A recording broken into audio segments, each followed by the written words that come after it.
نہ واقف ہیں، نہ آشنا ہے، کبھی برابر نہیں ہو سکتے۔ رات اور دن برابر ہو سکتا نہیں ہو سکتا، اور علم ہی کے ذریعے سے نبی سمجھو کہ عبادت کرتا ہے۔ کہتے حافظ وسیم صاحب جو ہمارے اس احساس کو جگا رہے تھے، وہ دن خدا کرے کہ مدینے کو جائیں ہم، وہ دن خدا کرے مدینے کو جائیں ہم، خاک در رسول کا سرما لگائیں ہم۔ حاضرین گرامی، سرزمین تمبور سے تشریف لائے ایک جوان سال عالم الدین، بہترین مقرر و خطیب اور جمعیت علماء تمبور کے صدر جناب مولانا و مفتی حسان صاحب حامدی قاسمی دامت برکاتہم العالیہ ہمارے درمیان موجود ہیں۔ میں ان سے درخواست گزار ہوں کہ تم مجاہد ہے، خود اسباب ظفر پیدا کر، تو مجاہد ہے، خود اسباب ظفر پیدا کر، موج دریا پہ نئی راہ گزر پیدا کر۔ مائک پر مفتی حسان حامد قاسمی صاحب۔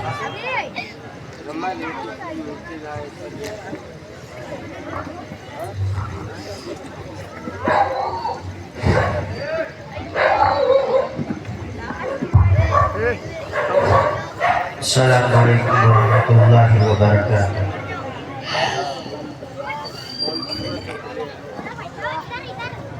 الحمد للہ وکفی وسلام علی عبادہ الذین اصطفی، اما بعد۔ اعوذ باللہ من الشیطان الرجیم، بسم اللہ الرحمن الرحیم۔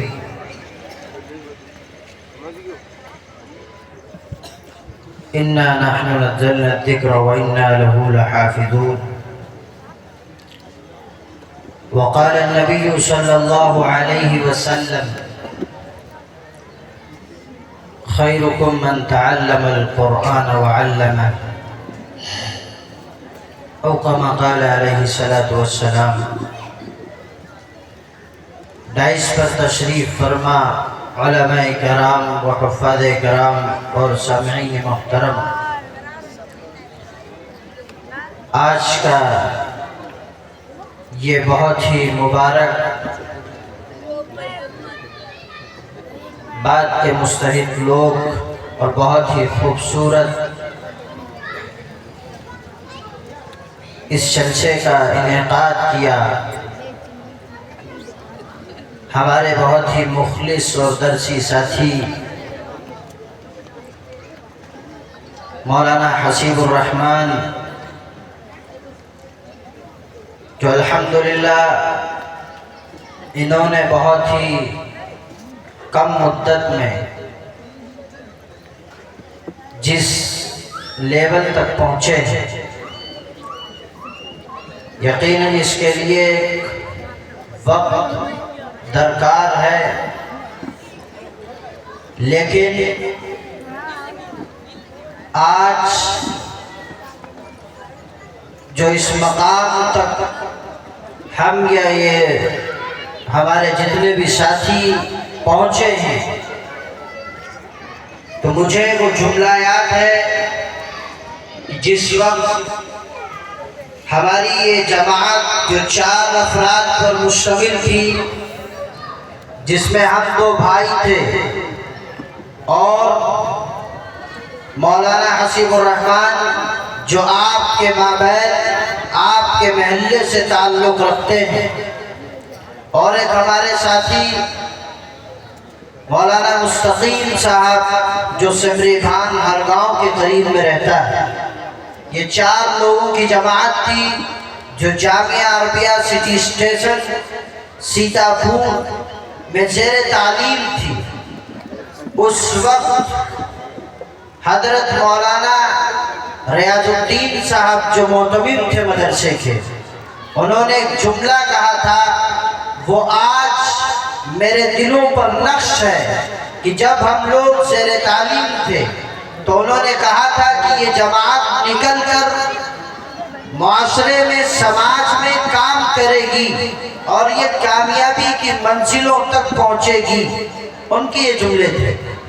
تو میں یہ سمجھتا ہوں کہ وہ قبولیت کی گھڑی تھی اللہ نے قبول فرما کر الحمدللہ چاروں کے چاروں کوئی مدرسے کی شکل میں، کوئی مکتب کی شکل میں معاشرے اور سماج میں دین اسلام اور قرآن جو اللہ تبارک و تعالیٰ کی طرف سے عطا کردہ ایک حسین تحفہ تھا، جو انسان کے لیے رشد و ہدایت بن کر آیا تھا، جو انسان کے لیے آب حیات بن کر آیا تھا، جو انسان کی رہنمائی کے لیے، اس کی ہدایت کے لیے ہر موڑ پر، ہر محاذ پر، ہر جگہ کام آنے والا تھا، الحمدللہ ان چاروں افراد نے بحسن خوبی انجام دے رہے ہیں۔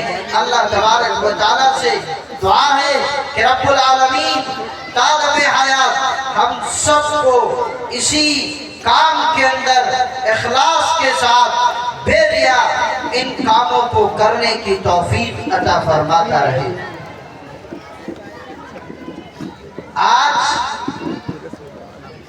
وہ بھی منظر آپ دیکھیں گے کہ جو اس مکتب سے پڑھ کر نکلنے والے حفاظ کرام جن کے سروں پر دستار فضیلت رکھی جانی ہے، بہت ہی مبارکباد ہے ان کے استاد، اور بہت ہی مبارکباد ہے ان کے والدین کہ جنہوں نے قربانیاں دی، جنہوں نے اپنے بچے کو ان کے حوالے کیا، اور آج ان کی محنتوں سے، ان کی کاوشوں سے اور ان کی دعاؤں سے قرآن کریم کو پائے تکمیل تک پہنچایا ہے، اور اس کے اوپر دستار فضیلت رکھی جائے۔ یہ ایک بہت بڑا مقام ہے۔ آپ علیہ السلام کو رب العالمین نے ہر کام کے اندر اسوہ اور نمونہ بنا کر بھیجا تھا، اور آپ کا یہ اسوہ ہے کہ آپ علیہ السلام حافظ قرآن، اور جب یہ کل قیامت کے دن اٹھائے جائیں گے یہ اسی صف میں کھڑے ہوں گے جس کے امام الحفاظ محمد عربی صلی اللہ علیہ وسلم۔ کیا ہی مقام ہوگا کہ جن کے مقام کو اور مرتبے کو آپ علیہ السلام نے بیان کیا ہو، اور جس کی فضیلتیں رب العالمین کے ذریعے سے محمد عربی علیہ السلام نے بیان فرمائی ہو۔ چاہیے یہ کہ ہم سب مل کر ان کا تعاون کریں، ان کے کاندھے سے کاندھا ملا کر ہر ممکن یہ کوشش کریں کہ انشاءاللہ کسی بھی قسم کی ان کو پرابلم اور دقت نہیں ہونے دیں گے۔ یہ ہم سب کی ذمہ داری ہے۔ اگر آج ہمارے بچے پڑھ کر نکلیں گے تو یقیناً یہ کہیں نہ کہیں جا کر کے ضرور بھی ضرور کسی کو التحیات یاد کرا رہے ہوں گے، کسی کو کلمہ، کسی کو نماز۔ یہ ہم سب کو ضرورت ہے۔ آج آپ اور ہم یہ سوچیں، چونکہ ہمارے پاس وقت زیادہ نہیں ہے، ہم انشاءاللہ چند منٹوں کے اندر آپ کے سامنے مختصر اور چند باتیں رکھنا چاہتے ہیں۔ بیان تو بڑے لوگ کریں گے، ہم تو صرف مذاکرہ کرنا چاہتے ہیں کہ آپ یہ غور کریں کہ دنیا کا کوئی بھی کام ہو، چاہے کپڑے سلنا ہو، چاہے کوئی بھی کام ہو، انسان بغیر سیکھے نہیں کرتا۔ کوئی بھی کام ہو بغیر سیکھے اور بغیر سمجھے نہیں کرتا، لیکن ہم بغیر سیکھے، بغیر سمجھے نمازیں بھی پڑھتے ہیں، روزے بھی رکھتے ہیں، زکاتیں بھی دیتے ہیں، صدقات اور عطیات بھی کرتے ہیں، اور تعاون بھی فرماتے ہیں، لیکن کیا ہم نے کبھی غور کیا کہ ہم جو نماز پڑھ رہے ہیں یہ کس طریقے سے نماز پڑھی جانی تھی؟ اچھا، اگر ہمیں کپڑے سلوانے کی ضرورت ہو، یا جوتا یا چپل یا جو بھی ہمیں سر کے بالوں سے لے کر پیر کے ناخنوں تک جتنی چیزوں کی ضرورت پڑتی ہے، ہم نے ان چیزوں کو لینے کے لیے کسی نہ کسی دکان کا، کسی نہ کسی مقام کا، کسی نہ کسی جگہ کا انتخاب ضرور کیا ہے کہ فلاں جگہ سلائی اچھی، فلاں جگہ کڑھائی اچھی، فلاں جگہ پر یہ چیز اچھی ملے گی، فلاں جگہ پر یہ چیز اچھی ملے گی، لیکن کیا کبھی ہم نے اس چیز کا انتخاب کیا کہ دین اچھی طریقے سے کون سکھائے گا؟ اس کی ضرورت تھی یا نہیں تھی؟ تو ہم سب کو یہ سمجھنے کی ضرورت ہے، آج ہم علم سے انتہا درجے دور جا چکے، جبکہ اللہ کے نبی جناب محمد صلی اللہ علیہ وسلم نے فرمایا خیرکم من تعلم القرآن وعلم، کہ سب سے بہترین تو وہ لوگ ہیں جو قرآن کو سیکھ رہے ہیں اور سکھا رہے ہیں۔ قرآن کو سیکھنا اور سکھانا، لیکن اگر ہم سماج میں معاشرے میں نکل کر دیکھیں تو قرآنی تعلیم سے بہت لوگ جا چکے ہیں۔ اسباب میں تو ہے کچھ نہ کچھ درجے تک، لیکن اگر دیہاتوں میں ہم نکل کر دیکھیں لوگوں کو قرآن کو چھوڑ دو، کلمہ تک نہیں آتا، زندگی گزر گئی، کلمہ نہیں آتا۔ میرے حساب سے 80% سے بھی زیادہ لوگ ایسے ہیں جو قرآن کو نہیں جانتے ہیں پڑھنا۔ اب آپ بتائیے کہ قرآن کس کے لیے آیا تھا اور کہاں کے لیے آیا تھا؟ قرآنی احکام پر عمل کرنا یہ کب تھا؟ کیا مرنے کے بعد ہم کریں گے یا ہم اس کو مرنے کے بعد سیکھیں گے؟ یا ہم نے یہ سمجھ لیے کہ یہ قرآن جو ہم کو ملا ہے، یہ تعلیم، یہ شریعت جو ہم کو ملی ہے، یہ قرآن جو ہم کو اللہ کی جانب سے رسول اکرم علیہ السلام پر نازل ہوا ہے، یہ کس وقت کے لیے؟ کیا نیا گھر بنے، دکان کھلے، کوئی مر جائے اس پر پڑھنے کے لیے، اس کے آغاز کے لیے؟ قرآن تو تھا کہ اس پر عمل کیا جاتا۔ ان اللہ یرفع بہذا الکتاب اقواما ویضع بہ آخرین، کہ جب انسان قرآن کریم پر عمل کرتا ہے اور اس کے احکام کو فالو کرتا ہے تو پھر اللہ تبارک و تعالی اس قوم کو جو قرآن سے جڑتا ہے، جو قرآن والوں سے جڑتا ہے، رب العالمین عزتیں، رفعتیں عطا فرماتا ہے، اس قوم کو بلندیاں عطا فرماتا ہے۔ لیکن جب اس قرآن کو صرف طاقوں میں سجا دیا جائے، اس قرآن کو پس پشت ڈال دیا جائے اور ان کے پڑھانے والوں سے گریز کیا جانے لگے اور ان کو حقیر سمجھا جانے لگے، تو پھر اللہ تعالیٰ اس قوم کو ذلیل کر دیتا ہے، رسوا کر دیتا ہے۔ آج دیکھیں بہت سے لوگ ایسے ہیں جو یہ کہتے ہیں کہ یہ حافظ بنیں گے، عالم بنیں گے، کیا کریں گے، کیا کھائیں گے، کون سی ڈگری ان کو مل جانے والی ہے، نہ جانے کون کون سے تانے دیے جاتے ہیں۔ لیکن ہمیں اور آپ کو اللہ کے نبی اور اللہ کے قرآن پر وہ یقین ہوتا جو صحابہ کرام کو نصیب تھا کہ اللہ تبارک و تعالیٰ نے جو نبی اکرم علیہ السلام کی زبان سے جاری فرمایا کلمات کو، کہ آپ نے فرمایا کہ دیکھو یشفع یوم القیامہ، قیامت کے دن جو سفارش کریں گے ثلاثۃ، تین لوگوں، الانبیاء ثم العلماء ثم الشہداء، کہ یہ حفاظ، یہ علماء، یہ قراء، یہ مفتیان انبیاء کے بعد سفارش کریں گے، پھر شہداء کریں گے۔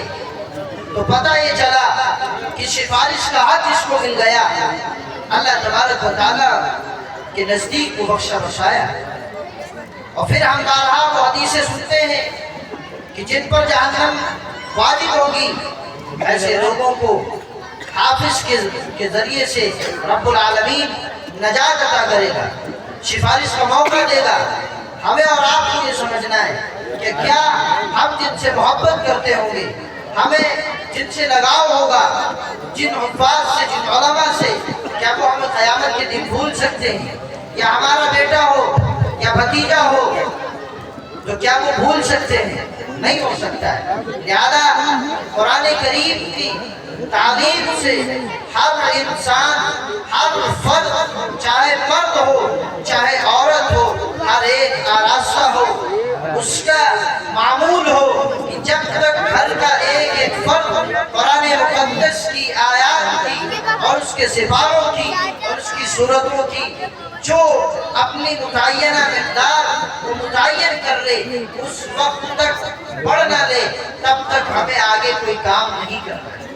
جب انسان اپنی صبح کا آغاز اس کام سے کرے گا تو آپ بتائیے کہ ہمارے بگڑے ہوئے کاموں کو کون لے کر آئے گا؟ کیا اللہ تعالیٰ کی مدد ہمارے ساتھ شامل حال نہیں ہوگی؟ اور پھر رب العالمین نے اہل علم کا کیا مقام رکھا؟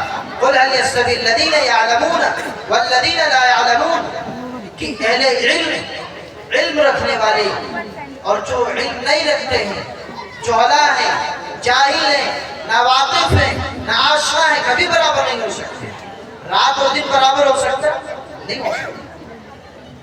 اور علم ہی کے ذریعے سے انسان اللہ کی معرفت کو جان سکتا ہے، اللہ کو پہچان سکتا ہے۔ لہذا ہر شخص یہ کوشش کرے کہ ہمیں مسجد میں امام کے سامنے بیٹھ کر اپنے نماز کو، اپنے روزے کو، اپنی زکوٰۃ کو، اپنی تمام تر ضروریات کو رکھ کر اس کو سیکھ کر اس کو کرنے کی ہمیں کوشش کرنا ہے۔ کرے گا یہ ہر فرد؟ اور یہ بھی کرو کہ آپ کے محلے میں، آپ کی مسجد میں جو مکتب چل رہا ہے، ہر شخص اس کا جس طریقے سے بھی تعاون کر سکتا ہے، چاہے وہ جا کر حضرت کے سامنے یہ کہے کہ آپ جو کام کر رہے ہیں بہت اچھا ہے، اور حوصلہ افزائی کرے، جس طریقے سے بھی، چاہے مالی ہو، جانی ہو، وقتی ہو، کوئی بھی ہو، آپ کر سکتے ہیں تو آپ یہ ضرور کریں۔ اس پر بھی اللہ تبارک و تعالیٰ کی جانب سے آپ کو اجر و ثواب ملے۔ لہذا ہم سب کی یہ کوشش ہونی چاہیے کہ اس سسٹم سے ہم سب کو جڑنے کی ضرورت ہے، اور اپنے گھر کے ایک ایک بچے کو جوڑنے کی ضرورت ہے۔ اگر ہم حافظ یا عالم نہیں بنا سکتے ہیں تو قرآن اور حدیث کی تعلیم اتنی تو دلا سکتے ہیں کہ اس کو صحیح اور غلط کا فرق پتہ چل سکے۔ لہذا یہ ہم سب کے لیے ضروری ہے کہ ہم سب کریں۔ اللہ تعالیٰ ہمیں ان چند باتوں پر جو ہم نے کہا ہے غلطی ہوئی وہ معاف فرمائے اور اس پر عمل کی توفیق عطا فرمائے۔ وآخر دعوانا ان الحمد للہ رب العالمین۔